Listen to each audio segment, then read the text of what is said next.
चलिए हम first law की प्रॉब्लम्स देखते हैं। Page number 24, example number 7। ठीक है भाई। अ thermodynamic system undergoes a process in which its internal energy decreases. Internal energy तो क्या लेंगे, इसको नेगेटिव लेंगे।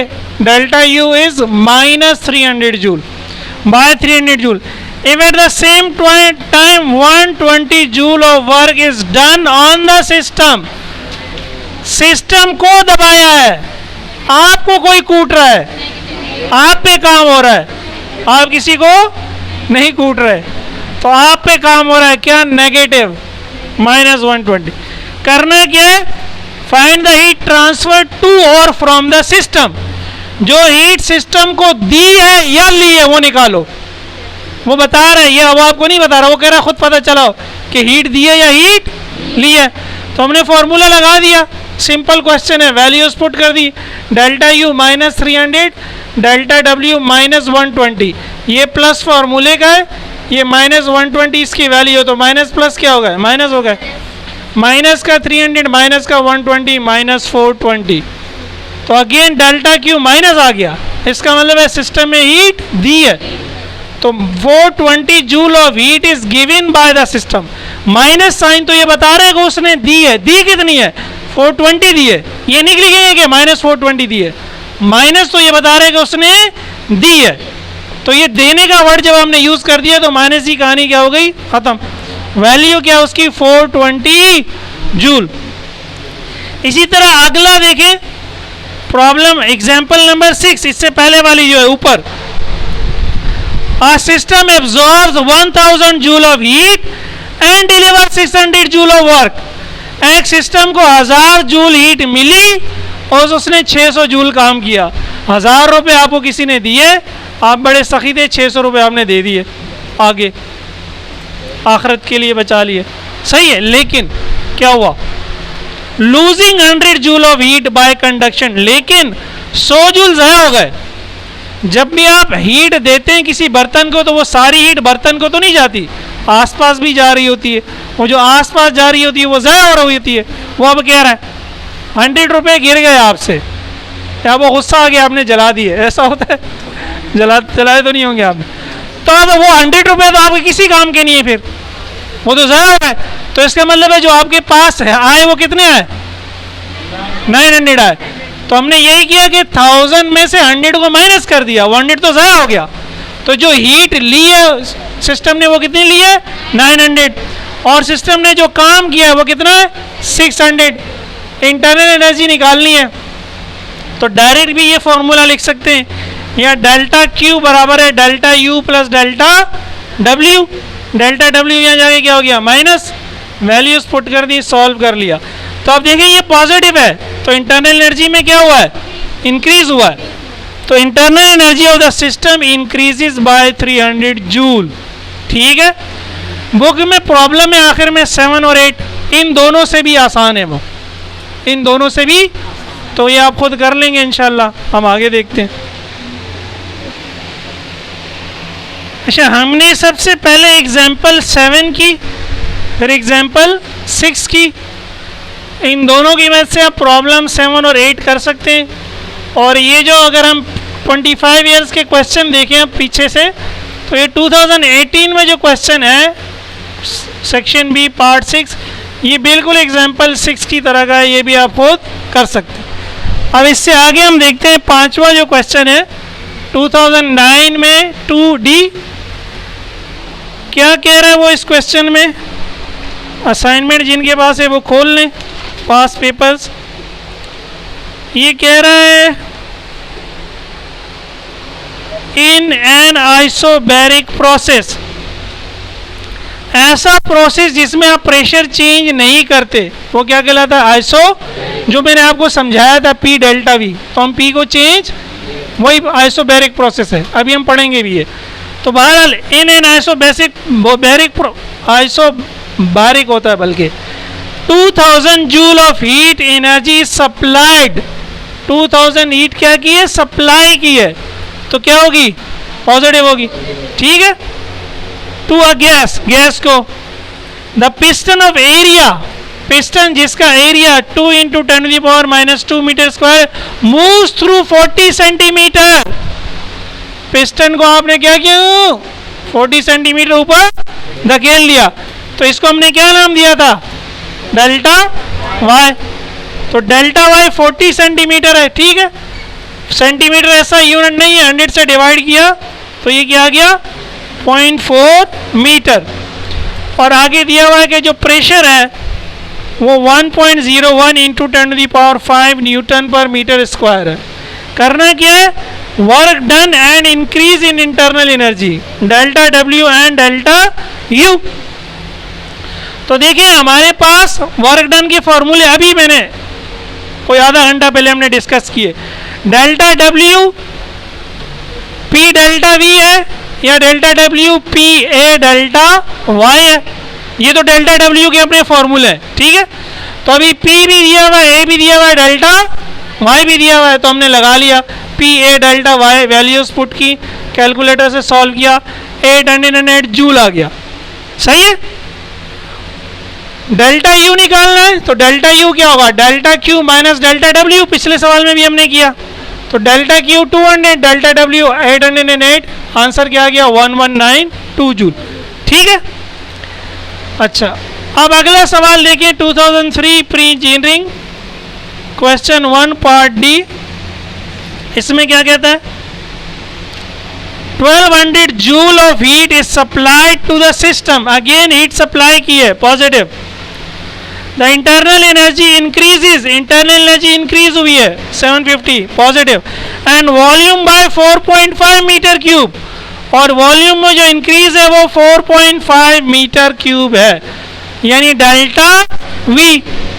क्या करना है, find the work done and the pressure. Work done निकालें, और देखिए जब हमें डेल्टा क्यू और डेल्टा यू दोनों दे दिए जाए तो फिर तो हम वर्क डन इनकी मदद से निकाल सकते हैं ना। फर्स्ट लॉ की इक्वेशन में तीन चीजें, डेल्टा डब्ल्यू, डेल्टा क्यू और डेल्टा। अगर डेल्टा डब्ल्यू और डेल्टा यू गिवन होंगे तो आप क्या निकाल लेंगे, डेल्टा क्यू। अगर डेल्टा क्यू और डेल्टा डब्ल्यू गिवन होंगे तो क्या निकाल लेंगे, और अगर डेल्टा क्यू और डेल्टा यू गिवन होंगे तो क्या निकाल लेंगे, डेल्टा डब्ल्यू। तो ये दोनों हमें गिवन है, अब हमें डेल्टा डब्ल्यू का कोई फॉर्मूला लगाने की जरूरत नहीं है। अब डेल्टा डब्ल्यू किससे निकलेगा, डेल्टा क्यू और डेल्टा यू से। तो पहले हमने लिख लिया कि एक्चुअल में फर्स्ट लॉ क्या होता है, delta U plus delta W equals to delta Q. Delta W यहीं रहा, डेल्टा यू यहाँ चला गया, माइनस हो गया, वैल्यूज पुट कर दी, 450 जूल, आंसर आ गया। सेकेंड नंबर पे उसने कहा प्रेशर निकालो। अभी तक हमने जो फॉर्मूले पढ़े, प्रेशर हमारे पास वर्क डन के फॉर्मूले में ही आता है। वर्क डन के अभी मैंने बताया दो फॉर्मूले हैं, delta W P delta V है या delta W P A delta. ये डेल्टा डब्ल्यू के अपने फॉर्मूले हैं, इस तरह तो निकाल ही सकते हैं, सही है। अब हमें अगर हम डेटा को देखें, हमें डेल्टा वी गिवन है, डेल्टा डब्ल्यू भी हमने निकाल लिया। तो जब डेल्टा वी भी गिवन है और डेल्टा डब्ल्यू भी निकाल लिया तो इससे हम पी निकाल सकते हैं। इसलिए मैंने ये रिलेशन लगाया कि पी डेल्टा वी बराबर है डेल्टा डब्ल्यू। पी अपनी जगह पे रहा, डेल्टा वी डिवाइड हो गया, वैल्यूज पुट कर दी, कैलकुलेटर से सॉल्व कर लिया, 100 न्यूटन पर मीटर स्क्वायर क्या आ गया, आंसर आ गया, ठीक है। चलिए हमारा जो लास्ट क्वेश्चन है 2001 पार्ट 1 डेल्टा, इंग्लिश में कहते हैं last but not the least, आखिरी है लेकिन कम अहम नहीं है। ये जिस सीक्वेंस में मैंने आपको क्वेश्चन कराया ना, वो एक खास वजह है, यानी मैं पहले ये करा देता सवाल, क्या मसला था, ये मैंने सबसे आखिर में कराया। तो एक तो मेरी कोशिश होती है कि मैं एक जैसे सवाल आपको एक साथ कराऊं, और दूसरी ये कि आसान पहले कराऊं, थोड़े से मुश्किल बाद में कराऊं। तो जिस सीक्वेंस में मैं करा रहा हूँ, ये मैंने नंबरिंग इसीलिए दी है, आप भी इसी नंबरिंग से उतारेंगे और इसी नंबरिंग से प्रैक्टिस करेंगे तो आपको भी आसानी होगी। तो ये हमने एक टॉपिक पढ़ा था, मोलर स्पेसिफिक हीट। क्या होती है molar specific heat, amount of heat required To raise the temperature of 1 mole of a gas by 1 degree is called molar specific heat. हरारत की वो मिकदार जो किसी गैस के 1 मोल का दर्जा हरारत 1 केल्विन बढ़ाने के लिए चाहिए. तो n 1 है, डेल्टा टी भी 1 है. 1 मोल गैस हमने ले ली, उसका टेम्परेचर 1 केल्विन करना है, 1 डिग्री या 1 डिग्री सेंटीग्रेड बढ़ाना है, 25 डिग्री से 26 डिग्री करना है. तो जो हीट आप उसको देंगे वो क्या कहलाएगी? उसकी मोलर स्पेसिफिक हीट. किसी गैस को वो हीट कम चाहिए होगी, किसी को ज़्यादा चाहिए होगी. अब इसकी 2 वैल्यूज होती हैं. सिंबल है इसका C, एक को हम कहते हैं Cp, दूसरे को हम कहते हैं Cv. Cv का मतलब है molar specific heat at constant pressure. यानी आप एक ऐसा प्रोसेस करें जिसमें आप प्रेशर चेंज, ऐसा प्रोसेस जिसमें प्रेशर चेंज नहीं होता उसको कहते हैं आइसोबारिक. अभी हम पढ़ेंगे इसको, आइसोबारिक. तो अगर मैं सिर्फ यही प्रोसेस ले लूं तो फिर यही फॉर्मूला बन जाएगा आइसोबारिक के लिए कि Cp बराबर है delta Q upon N delta. अगर मैं यहाँ से क्रॉस मल्टीप्लाई करके डेल्टा Q निकालूंगा तो Cp एन डेल्टा T से मल्टीप्लाई हो जाएगा. Cp multiply by N delta T या एन Cp डेल्टा T एक ही बात है. इसी तरह यहाँ से Cv निकालेंगे, Cv का फॉर्मूला ये बन जाएगा. अगर डेल्टा Q निकालना है तो एन Cv डेल्टा T. सही है. तो डेल्टा Q का फॉर्मूला तो अलग है, आइसोबैरिक के लिए अलग है, आइसोकोरिक के लिए, लेकिन डेल्टा U हमेशा एन Cv डेल्टा T होगा. यानी यही जो डेल्टा Q आया यहाँ पे ना, delta U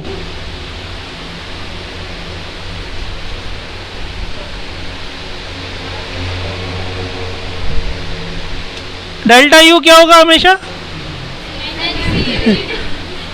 N Cv delta T हो गया. मैं स्टॉप हो गया था, क्यों? क्योंकि कुछ लोग आपस में बात करने लग गए. ठीक है, तो डेल्टा U हो गया एन Cv.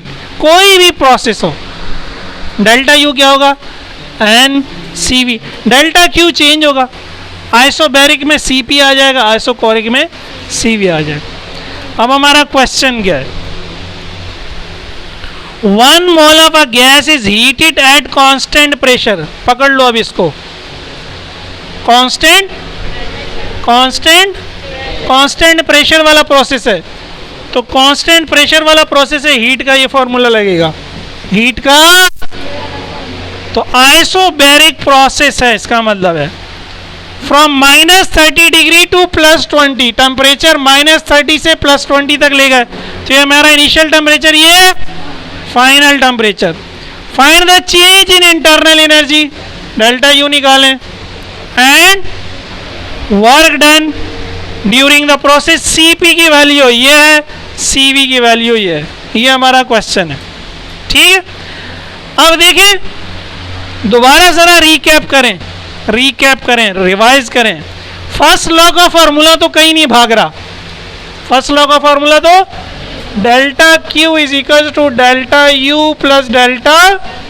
अगर ये दोनों गिवन है तो ये आ जाएगा. सही है. अगर ये दोनों गिवन है तो ये आ जाएगा. अगर ये दोनों गिवन है तो इससे तो हम निकाल ही सकते हैं डेल्टा Q भी, डेल्टा U भी, डेल्टा W भी. अब उसने हमें डेल्टा U और डेल्टा W दोनों निकालने को कह दिया और डेल्टा Q भी नहीं गिवन है. अगर डेल्टा Q दिया भी होता तब भी हम सिर्फ डेल्टा Q से डेल्टा U और डेल्टा W दोनों नहीं निकाल सकते. एक फॉर्मूले से एक चीज निकलती है, दो चीजें नहीं निकलती. अगर फर्ज करें मैं कह रहा हूं मुझे इससे डेल्टा U निकालना है तो मुझे डेल्टा Q भी पता होना चाहिए और डेल्टा, अभी तो खैर कुछ भी नहीं गिवन, ना डेल्टा Q गिवन है, ना डेल्टा U गिवन है, ना डेल्टा. अभी जो मैंने ये आपको आखिर में बात बताई, Cv की वैल्यू गिवन है, n गिवन है, Cv गिवन है, n गिवन है. क्या चाहिए? डेल्टा T चाहिए. तो क्या निकलेगा? Delta U. अगर डेल्टा U इससे नहीं निकलता, ये डेल्टा Q और डेल्टा W गिवन नहीं है, तो इसका मतलब है डेल्टा U नहीं निकलेगा. फिर जब डेल्टा U इससे नहीं निकलेगा तो ये डेल्टा U का फॉर्मूला. लेकिन अगेन इस फॉर्मूले के लिए शर्त है आपको क्या दे, वो Cv, वो हमें दिया हुआ, वो हमें, तो हमने फॉर्मूला लगाया. पहले हमने डेल्टा T निकाल लिया, T2 minus T1, T2 20 minus फॉर्मूले का T1 -30, माइनस माइनस क्या हो गया प्लस. 20 + 30 50, ये सेंटीग्रेड में, लेकिन चेंज जितना सेंटीग्रेड में होता है उतना ही केल्विन में भी होता है। ये मैंने पहले भी समझाया था, पुरानी वीडियोस में देख ले हैं। तो हमें यहाँ कन्वर्ट करने की ज़रूरत नहीं है, जब हमें डेल्टा चाहिए हो कर देंगे आप तो भी यही आएगा। T1 को केल्विन में ले लें, T2 को केल्विन में ले लें, फिर T2 - T1 निकालें, वो 50 आएगा। आप खामखा अपना टाइम ज़ाया कर। तो डेल्टा यू तो निकल आया, ये फॉर्मूला लगाएं, NCV N1 है, CV ये रहा हज़रत, डेल्टा T हज़रत ये रहा, वैल्यूज पुट की, क्लिक किया, ठक ठक ठक, कैलकुलेटर ने काम आसान कर दिया, आ गया। जब डेल्टा यू आ गया, मैंने कहा था आइसोबैरिक को पकड़ लो, आइसोबैरिक से क्या निकलेगा, डेल्टा क्यू। डेल्टा क्यू क्या है, NCP डेल्टा T, N भी दिया हुआ है, CP भी दिया हुआ है, डेल्टा T हम निकाल चुके हैं, अगेन सॉल्व कर लिया। अब जब डेल्टा यू और डेल्टा क्यू दोनों आ गए, अब हम इससे रुजू कर सकते हैं। डेल्टा यू भी आ गया, डेल्टा तो रह क्या गया, निकाल लो, बस सॉल्व कर लिया, सही है। तो डेल्टा डब्ल्यू के अपने दो फॉर्मूले हैं, इसके अलावा P delta V A delta Y, ये लिख लो, P डेल्टा V और P A डेल्टा Y, ये उतार लिया है। तो देखिए जो आपके पास फॉर्मूले बने फर्स्ट लॉ के लिए, ये तो मेन फॉर्मूला है फर्स्ट लॉ का, delta Q = delta U + delta W। अब जो डेल्टा Q है, अगर आपको कहता है आइसोबारिक प्रोसेस है, नॉर्मली अभी तक हमने यही देखा है, कांस्टेंट प्रेशर वाला प्रोसेस है, तो आप डेल्टा Q इस तरह निकाल सकते हैं, फिर सही है। और डेल्टा U कोई भी प्रोसेस हो, NCV डेल्टा T होगा। वर्क डन नॉर्मली ये भी आइसोबैरिक है, आपको दिया होगा, P डेल्टा V होगा या P A डेल्टा Y होगा। इस फॉर्मूले से तो आप ये तीनों निकाल ही सकते हैं, लेकिन अगर इस फॉर्मूले के अलावा तीनों को निकालना है तो डेल्टा Q ऐसे निकलेगा, डेल्टा U ऐसे निकलेगा, डेल्टा W ऐसे निकलेगा। अब आप डेटा देखें, आपको दिया हुआ क्या, समझ आ गई बात। ये इस पूरे फर्स्ट लॉ के न्यूमेरिकल्स का खुलासा है, आसान आसान से फॉर्मूले, ठीक है। चले।